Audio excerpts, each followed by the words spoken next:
Um, how many of you have heard about the company Scenic? In a good way. Okay. Because I know the history of Scenic for the last couple of years is a bit challenging, but I'm here to tell you what some things at least we're doing right in our company, and I'm going to talk about the authorization, the way we've solved authorization in my company. I'm Piyush. I'm lead architect at Scenic. In the digital world, there is an embedded side of it. I work primarily with the digital side of it.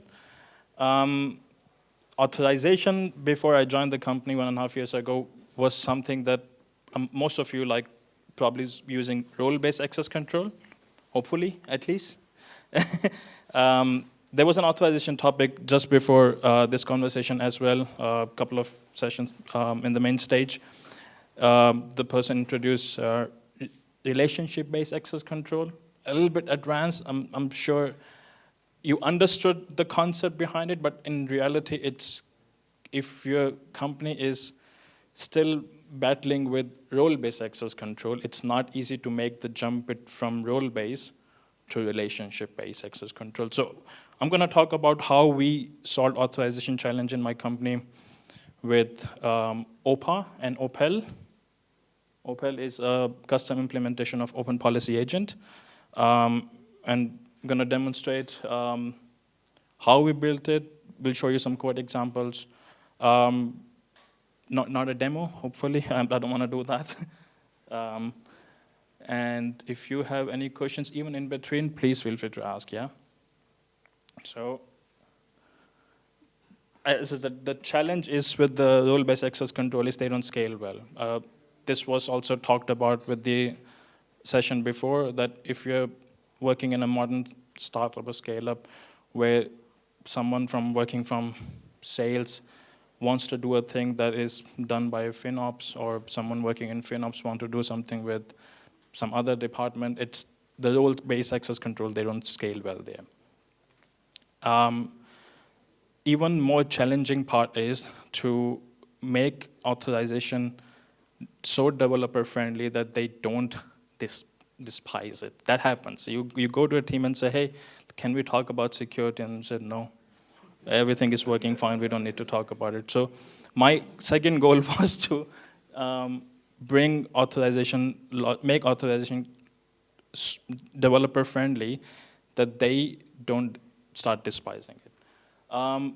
For the security team, Scenic is a company which is going into critical infrastructure, CRITIS domain. So security is a primary concern. It's an energy provider company, so we classify in CRITIS, and security is a very important topic for us.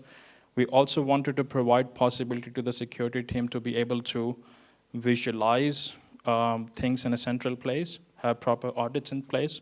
So if you ever sat through an audit from PwC, the kind of questions you'd be asked, okay, this person is able to do this, can tell us why, and you sort of have to go through the history of the users, the roles, and what they were able to do in the past, and you have to sort of combine that in one way. So the logging was a very important topic for us. And as a developer wanted fast and easy solution. They just want to write code that calls an API, gets the data, and that's it. So this is what we want to do, that we try to make it easier for them. So the challenge was, how do we balance the domain autonomy with security governance? And this is where OPAL comes into the place. Have you ever heard of OPAL? No? It's a one person said they have heard about this. It's a company based in Israel, Permit.io. They built a customization on top of OPA, but that's not where they limited themselves to. They also, someone was, the other session, Cedar was mentioned. Cedar which was formerly Amazon Verified Permissions, and OpenFGA, the relationship-based access control. So that company sort of combines a lot of different aspects of it. And OPAL is their open source solution. And of course, if you have the subscription from them. A lot of the things that I will show you in next slides, they've solved that already, but not everyone has privilege to go for paid solutions. So I'm using OPAL in my solution. OPAL which is based on, in my example, I'm using Open Policy Agent. And some of the things that OPAL gives you out of the box are having the possibility to sync your policies in real time. So you make a change in authorization criteria and it's immediately synced. We'll talk about how it looks from a developer's perspective. Having the policy in Git, that is also very important, that we should be able to trace the changes towards in the policy, again, for the security governance perspective. The data that you would write your authorization criteria on, you should be able to synchronize that data across different instances of OPA, because you won't have one instance of OPA and everyone is throwing queries at that. That doesn't scale well. So you have either team-specific or domain-specific OPA instances, and we should be able to synchronize the data that is needed to write those authorization queries easily. Also, the incremental data update. So you have the, let's say, all the orders that you synced, but something changed in the order. That's an incremental update that you also would like to make it available to all the instances of your authorization server, and that should also happen easily. So these all the challenges are solved with OPAL. And as I said, OPAL is sort of like solves the last mile problem, which is how to keep your policies sync and how to manage your data synchronization. That's what OPAL solves. I'll show the architecture. This is what OPAL does. So you have something called OPAL server, which is tracking a centralized Git repository where all the policies are saved. And you have multiple instances of OPAL client, which has OPA integrated. You could also, of course, have your own instance of it. OPAL client is where your data and the policies eventually get synced. And all of this is event-based. So whenever there's a policy update, it gets picked up by OPAL server, and all the OPAL clients who have subscribed to that policy would receive the policy. And same with the data. Data is in the topics. The clients that have subscribed to that data, some would be interested in order data, some would be interested in customer data. You try to make sure that your data is not one giant schema. It's broken down into multiple schemas, and then the domain team that only needs to have the access to customer data should only subscribe to customer data. The data can be fetched from multiple sources. You could have Stripe, your databases, HTTP, whatever you want. And your application eventually makes the query to OPAL client. Again, this all works really well in practice. Yeah, you have a centralized repository where you put all the policies. What didn't work for me in this architecture is policies would be in one place, in one central repo. And what I wanted to have is that give the possibility to the teams that their policies sit next to their service code. It's easier because if you are writing a service, you know best what authorization criteria your service should have, and you should have it just next to you, not in a central place managed by some other team. So this is what we try to solve, that it's not one repo, it's teams who have their own repos, and they should be able to write policies in their own repositories next to their application code. And this part, making queries to OPA. As I said, you try to make it as much developer-friendly as you can. Otherwise, they're not going to use it. It's simple. I have had that experience. Even today, also, I'll show you what they need to do. Even today, I find challenges to sort of convince them, no, this is good, please use it. So this is what this is what we needed. Domain teams to have their authorization policies next to the application code. Policies, next, simple integration. You don't need to be an expert in authorization. You just need to know how to write the policies. And even for that, we provided some AI assistant that you can simply send prompt to AI assistant, which is then using MCP servers and trying to use the reusable functions and create policy for you. You don't have to know how to create policy. You don't have to learn a new language. The AI does it for you. Fast local development and testing. This is also another challenging thing, that when you are writing authorization code, you're integrating another IAM system, the local development and testing should be easier for the developers who only wants to write application code, that for him it shouldn't matter how your infrastructure behind authorization is. It should be super easy for them to integrate. And again, for the security team, centralized visibility, audit trails, and policy compliance monitoring, that is all enabled with GitOps. This is what we did. As I said, I just modified only a few things, where each team have their own policies within next to the application code. And this part where the policy enforcement happens, I'll talk about what different solutions we built for that. But yeah, this is the slight modification in the architecture that was done. So 3 things that I wanted to do to make it easier for them. One, they have the possibility to manage their policies themselves. And it should be synced you shouldn't take minutes to sync the policies. When you make a change in your authorization criteria, it should be synced to your authorization server instantly. That's what basically the criteria was. To manage developer experience, provide them the possibility, provide them the tooling that they don't hate authorization. So as simple as it is. And we built some tooling for that, and we'll talk about that also. That we abstracted a lot of different things. Behind the scenes, we are doing a lot of stuff, but we abstracted everything for the developers, for the teams, and how it works for them. We'll talk about that as well. There is no authorization code integrated within your application code, except for that one check that we're going to speak about, the annotation.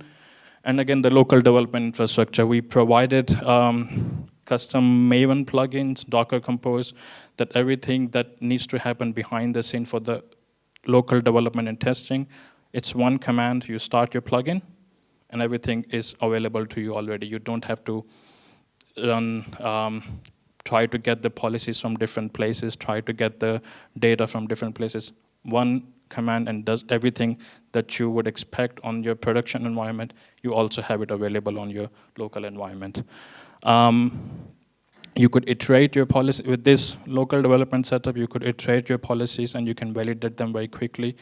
When you're developing locally and you want to be able to test if I'm going to change the authorization criteria, you want to be able to test it locally. And with this rapid iteration, you can do it with the tooling that we provide. You can do it pretty quickly.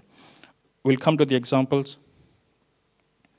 So this is how the first part, the policy management, looks like. Developer, I say 30 seconds. To be honest, it's like a couple of seconds, and then you have the policy already available. Developer commits the policy change, which is next to service repository. Again, for ICE principle, you have someone looking at those policies, doing the review. Again, in GitOps is what we wanted. Then you have possibility to independently sync the policies to the respective environment. You're not dependent on application deployment, because you eventually want only your policies to be available in the respective environment. And once that is available, because the decoupling that we talked about, the only thing that your application code has in terms of authorization is to check the authorization, nothing else. No permissions are actually sitting in your Java or C# code. Everything is in policies. So that happens. You can sync your policies. Some tooling we provided to lint the policies also. If you work with Open Policy Agent, I'm hoping that you heard the company, I think it's called Starra, but I think they have something called Regal as a tool that you can use for policy linting. So we integrated that also within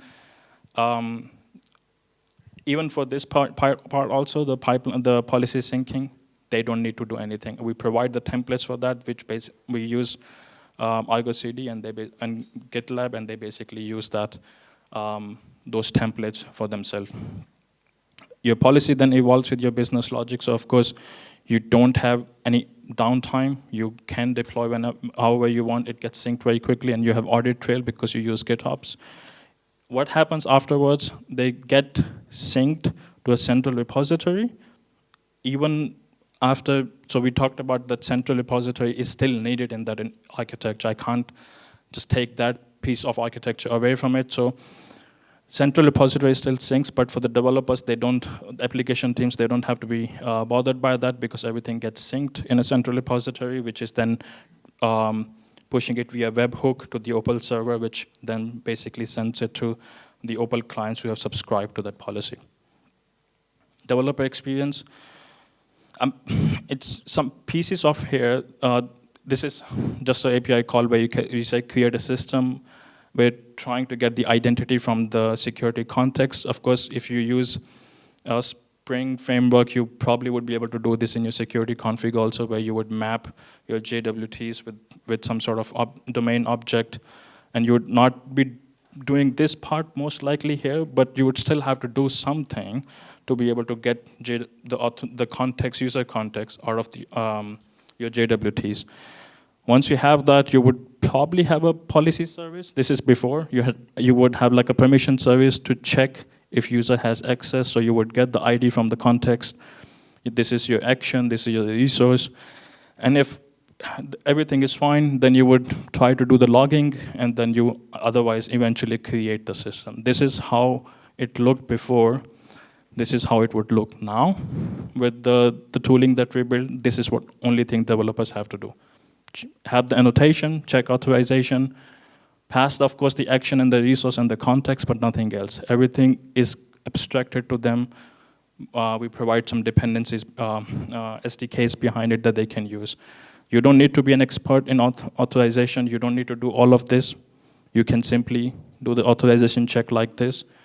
And the authorization code is no longer available except for that particular annotation in your application code. So you can deploy your applications independently. We talked about the local development, how we make it easier for them. So we provide the Maven plugin for that. This is how it sort of looks like. You define some configuration variables. Why they're still needed? Because we still need to be able, there are some reusable policy functions that the central IAM team provides. What do I mean by that?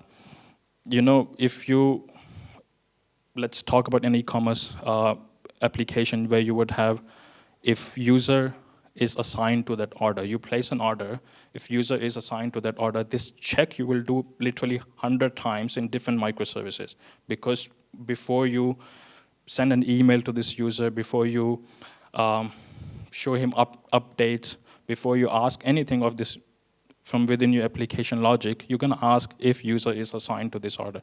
Should we have every team trying to do that logic themselves? No. So we created some reusable functions, policies, that you can invoke within your app. When you write your policies, you can invoke there. And some of these things are needed there. So load default functions. Where is the policy sitting locally in your application code? Which data that you would like to have locally to be able to do your policy evaluation. So this is what the plugin does. That's not the only thing. We also provide a Docker Compose image and everything. So it's just the configuration in one command, and they don't have to do anything more than that. This is what happened eventually. So we tried to do the benchmarking. We have about 180 microservices. We're using it in some places. Not every place is using this infrastructure. We get more than 1,000 requests per second. The average response time for authorization check is only 23 milliseconds. How it happens? I mean, OPA provides you the possibility to have the data in a cache, in memory, same with the policies. So becomes easier. You have policy synchronization, which then gets synced to in your authorization server less than 30 seconds. System availability 99.97%.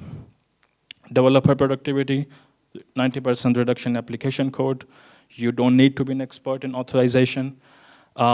You have delivery cycles which are now faster because you're not putting your focus on how should I do the authorization, because everything is abstracted for you.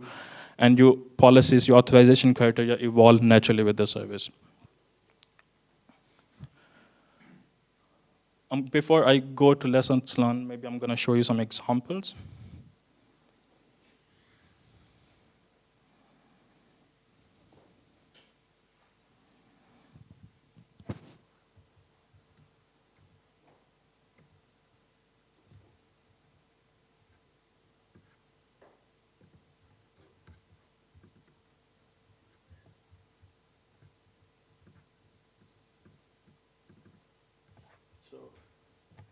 So this is one of those microservices that we have. You would see the only thing that was needed was this. Is it readable? No. If not, ask me later. I can do that. I don't know how to do this. Maybe I can try it here. Let's see if it works. No. This is a policy that they had to write, but this is still generated by AI. Some of the reusable function that we spoke earlier, user has role. You would have this in many places. You would try to write this criteria in many places. So user has role. They don't have to do that logic behind it. This is abstracted from them. We call them default functions. If user is assigned to an installation in our case would be storage that is assigned, that is installed at a customer. Happens many times. This check we do it many times in our microservice. Both of them are abstracted to them. They don't have to do anything about this. And they simply check, okay, if user has certain role and if user is assigned to the installation, he's allowed to change settings or get the settings. We also do the same to the support users. So support users don't need to have that check if they are assigned to installation. There's internal users and they can change the settings. This is all they had to write. Then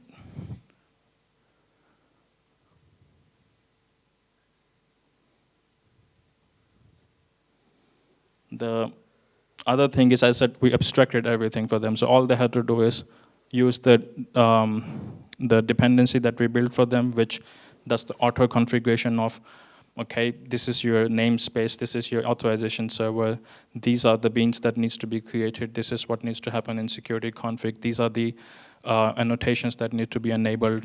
All of that hidden to them. All they have to do is just do this part. Let's see if I can try to find that. There. So everything is done here, auto configuration. There is probably another one for testing. So we also provide tooling for testing. There's test containers are running behind for integration test. Everything again is abstracted to them on this. And for the authorization check, what is needed is, we showed this earlier also, but one more time.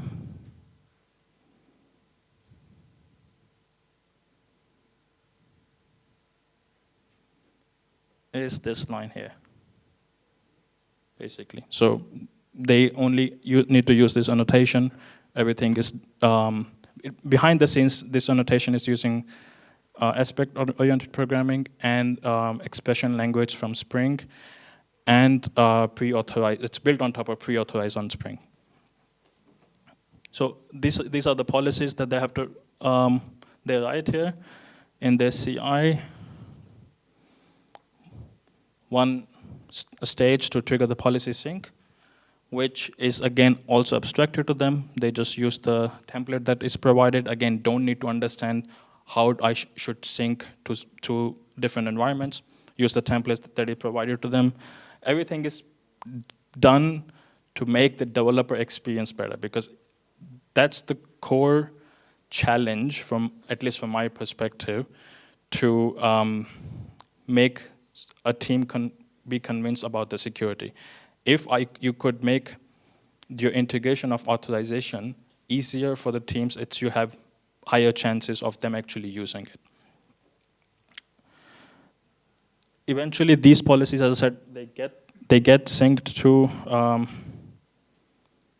a central repositories, but maybe that is not something that we should go into that now, given the time. The second something else that it would be interesting is I talked about the SDKs that we built. Everything is abstracted here. I'll only show maybe the auto configuration one.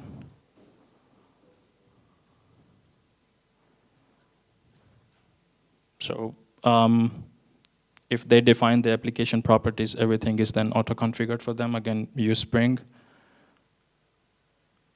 to map it to a JWT object. Again, nothing they need to do happens out of the box for them. They can simply use JWT converter.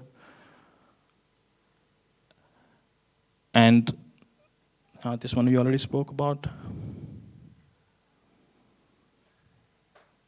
Some things about how the issuer looks like.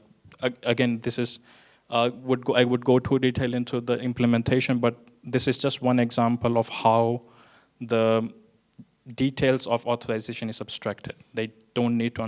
Teams don't need to understand how authorization works, and then adoption was easier for us. Then next one I would like to show is